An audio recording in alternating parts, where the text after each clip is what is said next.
Selamat siang Bapak dan teman-teman. Perkenalkan nama saya Sisilia Yosi Novendra Putri Suyono dengan NIM 192114161. Di sini saya akan mempresentasikan mengenai ujian tengah semester saya.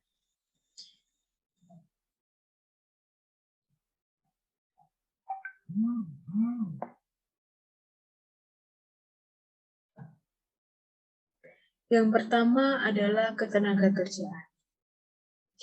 Ketenagakerjaan merupakan segala sesuatu yang berhubungan dengan tenaga kerja pada waktu sebelum, selama, dan setelah selesai masa hubungan kerja, baik pada pekerjaan yang menghasilkan barang maupun jasa.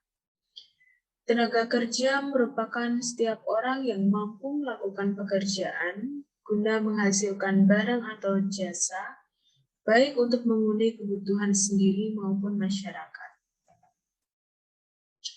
Yang kedua ada kelompok tenaga kerja.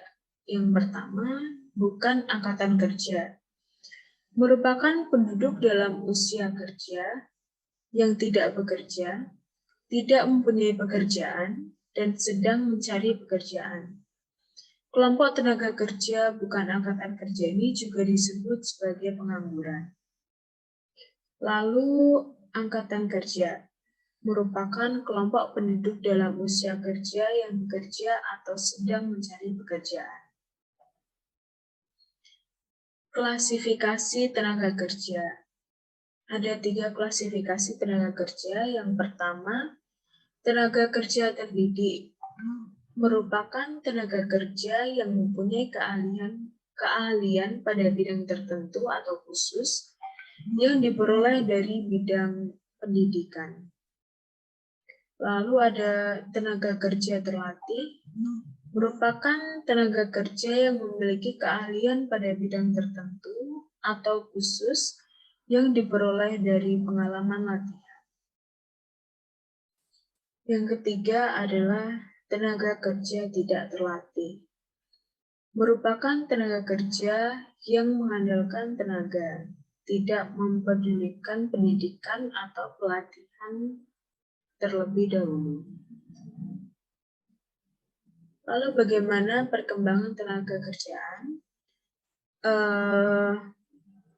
Tingkat pengangguran terbuka mengalami penurunan pada tahun 2019 menjadi 5,28% dibandingkan tahun lalu. Namun pada tahun 2020, TBT meningkat sebesar 1,84 persen poin dibanding dengan Agustus 2019. Jumlah angkatan kerja pada Agustus 2020 sebanyak 138,22 juta orang, naik 2,36 juta dibanding Agustus 2019. Lalu penduduk yang bekerja sebanyak 128,45 juta orang, turun sebanyak 0,31 juta orang dari Agustus 2019. Lapangan pekerjaan yang mengalami peningkatan persentase terbesar adalah sektor pertanian, sebesar 2,23 persen poin. Sementara sektor yang mengalami penurunan terbesar yaitu sektor industri pengolahan, yaitu sebesar 1,30 persen poin. Sebanyak 77,68 juta orang bekerja pada kegiatan informal, naik 4,59 persen poin dibanding Agustus 2019. Dalam setahun terakhir, persentase pekerja setengah penganggur dan persentase pekerja paruh waktu naik masing-masing sebesar 3,77 persen poin dan 3,42 persen poin.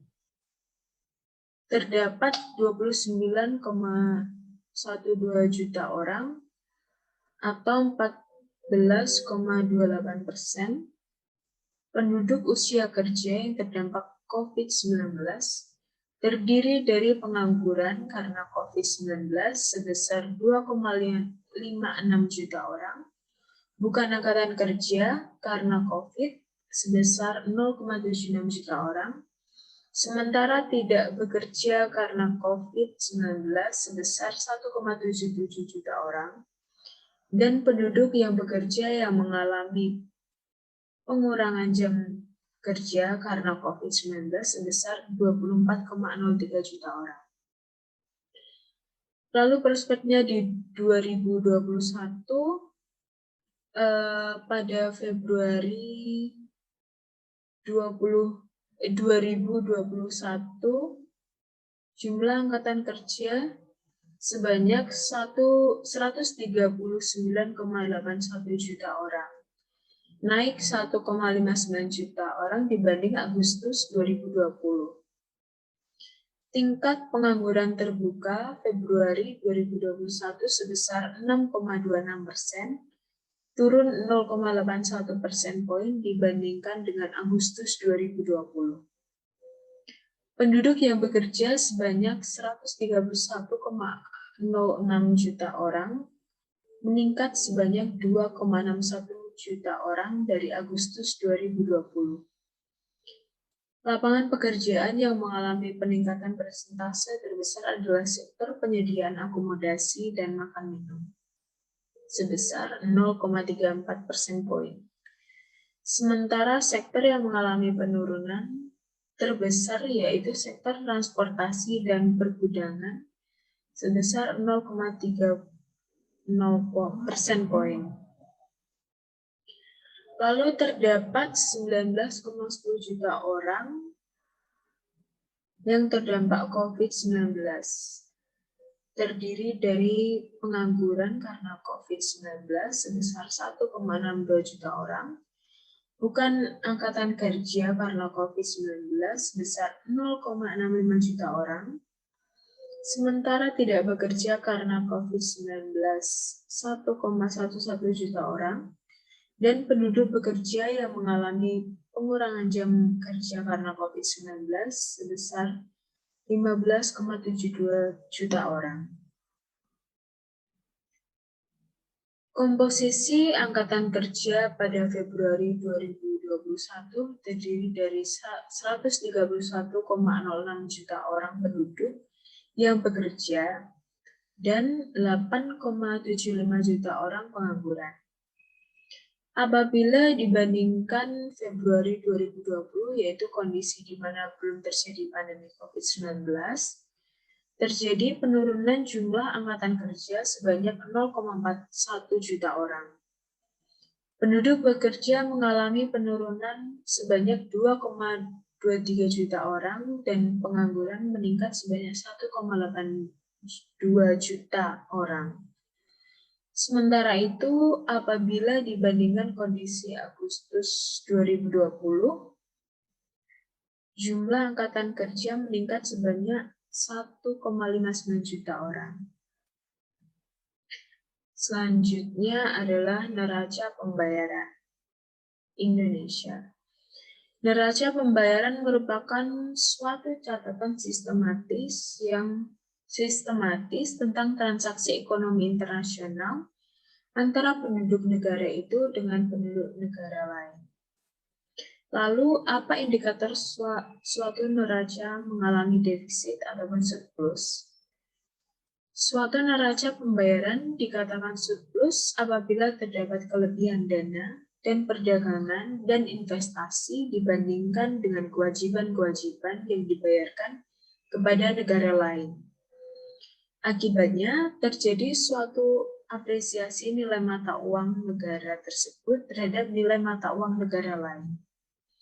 Sebaliknya, neraca pembayaran dikatakan defisit apabila terdapat kelebihan impor terhadap ekspor, suatu ketergantungan terhadap investor asing, dan terjadi penilaian terlalu tinggi terhadap mata uang negara tersebut, atau overvalued negara yang mengalami neraca pembayaran defisit wajib menutupi defisit atau kekurangan itu dengan mengekspor emas atau cadangan mata uang kuat.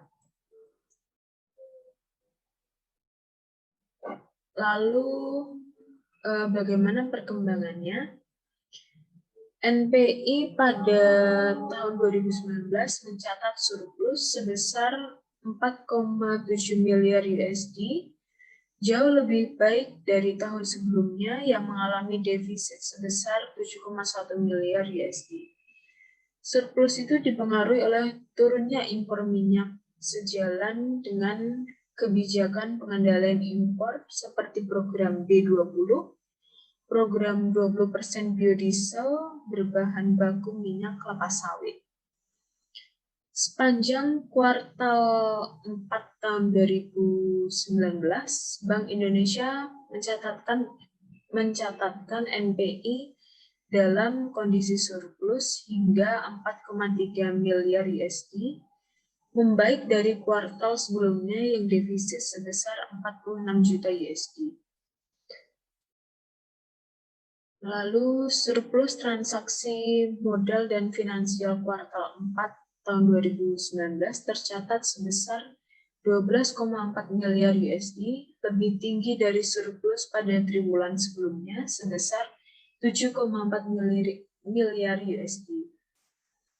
Sementara itu, neraca transaksi berjalan pada kuartal 4 tahun 2019 masih mengalami defisit sebesar 8,1 miliar USD atau 2,84% dari PDB. Kondisi ini ditopang surplus neraca perdagangan non-migas yang meningkat, terutama dipengaruhi oleh penurunan impor non-migas. Pada saat yang sama, kinerja ekspor non-migas belum kuat. Lalu pada 2020, sepanjang tahun 2020, neraca pembayaran Indonesia mengalami surplus sebesar 2,6 miliar USD atau 36,4 triliun. Defisit transaksi berjalan pada 2020 tercatat sebesar 4,7 miliar USD atau setara dengan 0,4% dari PDB. Jauh menurun dari defisit pada tahun 2019 yang sebesar 30,3 miliar USD atau setara 2,7% PDB. Transaksi modal dan finansial pada 2020 tetap surplus sebesar 7,9 miliar USD. Pada kuartal 4 2020 sendiri, NPI mengalami defisit rendah sebesar 0,2 miliar USD, ditopang oleh surplus transaksi berjalan yang berlanjut, di tengah transaksi modal dan finansial yang defisit rendah. Lalu pada kuartal 4 tahun 2020, transaksi berjalan kembali surplus sebesar 0,8 miliar dolar AS atau 0,3% dari PDB. Melanjutkan capaian surplus pada kuartal sebelumnya sebesar 1 miliar dolar AS atau 0,4% dari PDB. Lalu bagaimana perspektifnya pada tahun 2021? Neraca pembayaran Indonesia pada triwulan 1 2021 mencatat surplus sehingga menopang ketahanan eksternal. NPI pada triwulan 1 2021 mencatat surplus sebesar 4,1 miliar dolar AS setelah mengalami defisit sebesar 0,2 miliar dolar AS pada triwulan sebelumnya. Surplus tersebut berasal dari surplus transaksi modal dan finansial yang melampaui defisit transaksi berjalan yang rendah.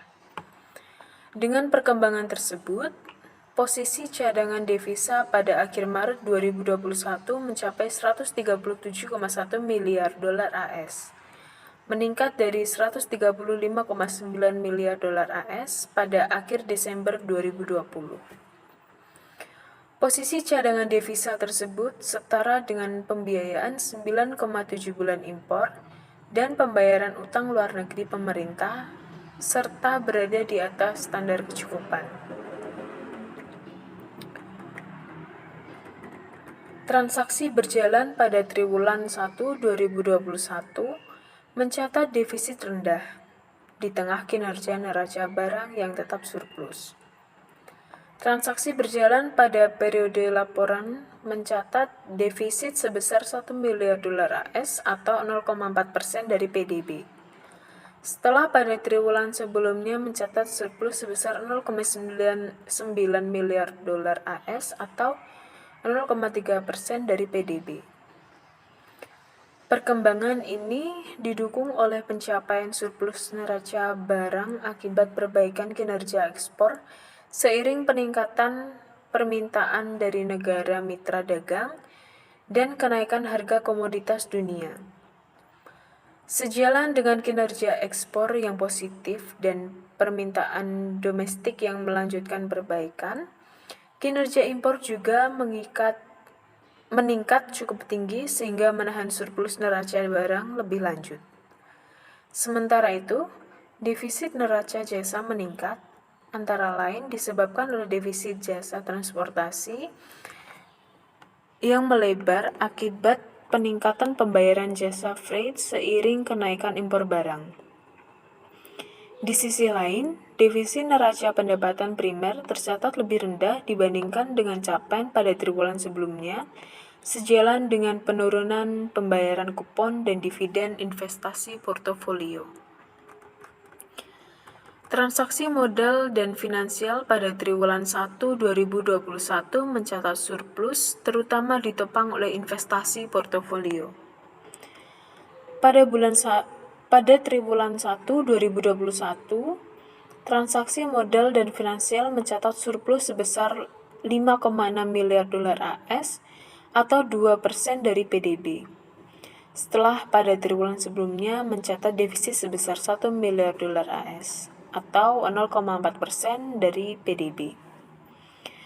Aliran masuk modal asing dalam bentuk investasi portofolio makin meningkat seiring persepsi positif investor terhadap prospek perbaikan perekonomian domestik yang tetap terjaga di tengah ketidakpastian pasar keuangan global yang masih berlangsung.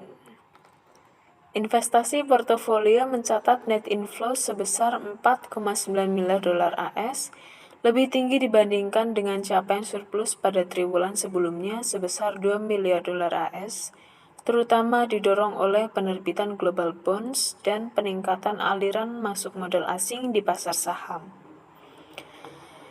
Investasi langsung juga mencatat surplus sebesar 4,1 miliar dolar AS, melanjutkan capaian surplus pada triwulan sebelumnya sebesar 4,2 miliar dolar AS, terutama dalam bentuk modal ekuitas.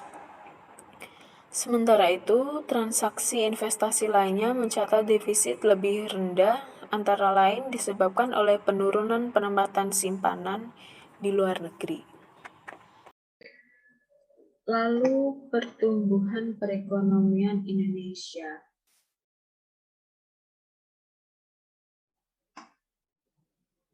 Pertumbuhan ekonomi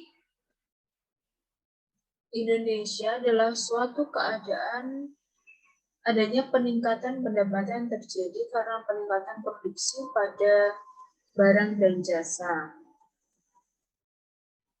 Lalu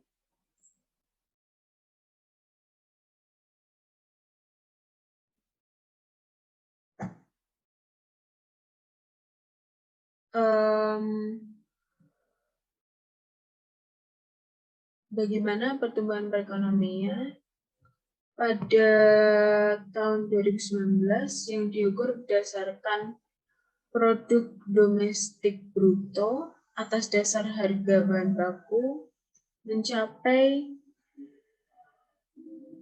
15 triliun 883,9 dan PDB per kapita mencapai 59,1 juta rupiah atau 4.174,9 USD. Ekonomi Indonesia tahun 2019 tumbuh 5,02% lebih rendah dibanding capaian tahun 2018 sebesar 5,17%.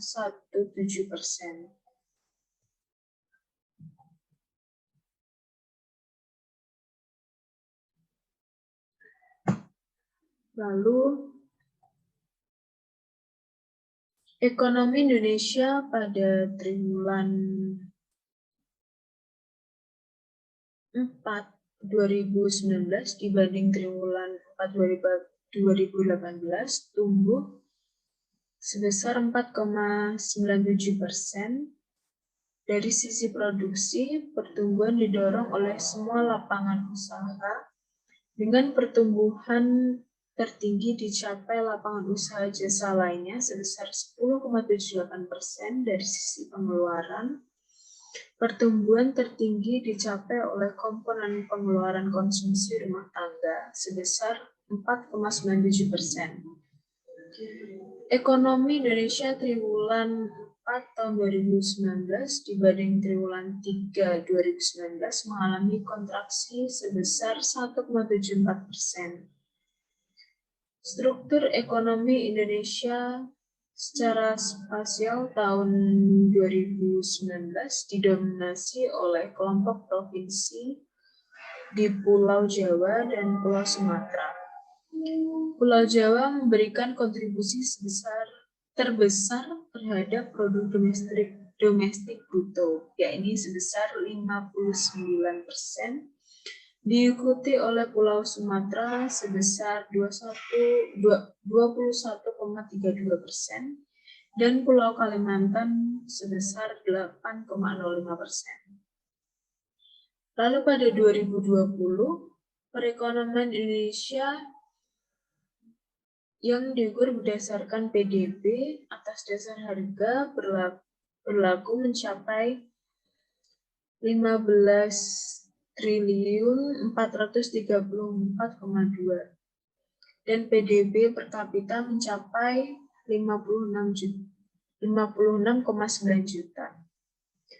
Ekonomi Indonesia tahun 2020 mengalami kontraksi pertumbuhan sebesar 2,07% dibandingkan pada tahun 2019. Ekonomi Indonesia triwulan 4 tahun 2020 terhadap triwulan 4 2019 mengalami kontraksi pertumbuhan sebesar 2,19%.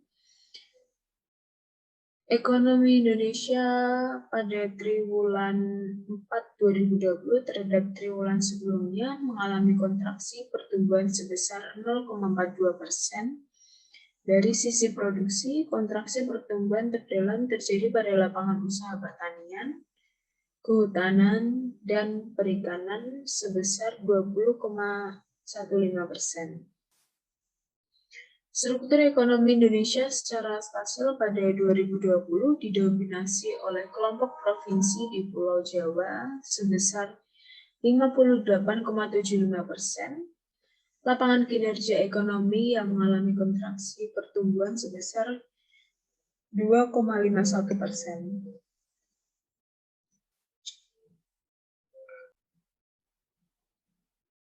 Lalu bagaimana prospeknya pada tahun 2021? Perekonomian Indonesia berdasarkan produk domestik bruto atas dasar harga berlaku triwulan 2 2021 mencapai 4.175,8 triliun dan atas dasar harga konstan 2010 mencapai 2.772,8 triliun. Ekonomi Indonesia triwulan 2 tahun 2021 terhadap triwulan sebelumnya mengalami pertumbuhan sebesar 3,31%. Dari sisi produksi, lapangan usaha pertanian, kehutanan, dan perikanan mengalami pertumbuhan tertinggi sebesar 12,93%. Sementara dari sisi pengeluaran, komponen pengeluaran konsumsi pemerintah mengalami pertumbuhan tertinggi sebesar 29,07%. Ekonomi Indonesia triwulan 2 2021 terhadap triwulan 2 2020 mengalami pertumbuhan sebesar 7,07%. Dari sisi produksi, lapangan usaha, transportasi, dan perdagangan mengalami pertumbuhan tertinggi sebesar 25,01%. Dari sisi pengeluaran, komponen ekspor barang dan jasa mengalami pertumbuhan tertinggi sebesar 31,78%. Lalu ekonomi Indonesia semester 1 2021 terhadap semester 1 2020 mengalami pertumbuhan sebesar 3,10%. Dari sisi produksi, pertumbuhan terbesar terjadi pada lapangan usaha informasi dan komunikasi sebesar 7,78%. Sementara dari sisi pengeluaran, semua komponen tumbuh. Pertumbuhan tertinggi terjadi pada komponen ekspor barang dan jasa sebesar 18,51%. Pertumbuhan triwulan 2 2021 terjadi di semua kelompok pulau. Hal ini terutama terlihat pada kelompok provinsi di Pulau Jawa dengan kontribusi sebesar 57,92%. dan pertumbuhan sebesar 7,88%. Membaiknya perekonomian ini didorong oleh beberapa faktor, di antaranya perekonomian global yang mulai positif. Hal ini terlihat dari peningkatan Purchasing Managers Index atau PMI dan kenaikan harga komoditas makanan dan harga komoditas hasil tambang pada pasar internasional.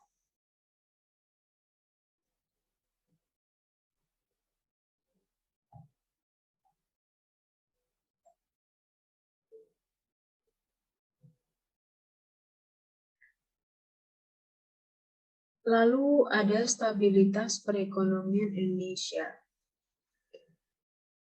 Stabilitas perekonomian Indonesia merupakan prasyarat dasar guna mencapai peningkatan kesejahteraan masyarakat melalui pertumbuhan yang tinggi dan peningkatan kualitas pertumbuhan, dan sangat penting untuk memberikan kepastian berusaha bagi para pelaku ekonomi.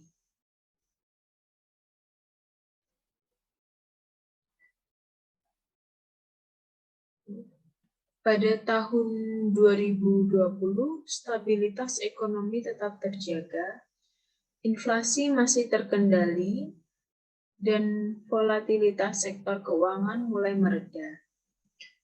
Lalu prospeknya pada tahun 2021, stabilitas perekonomian Indonesia dalam keadaan normal meskipun di tengah pandemi COVID yang semakin meningkat. Sekian dan terima kasih.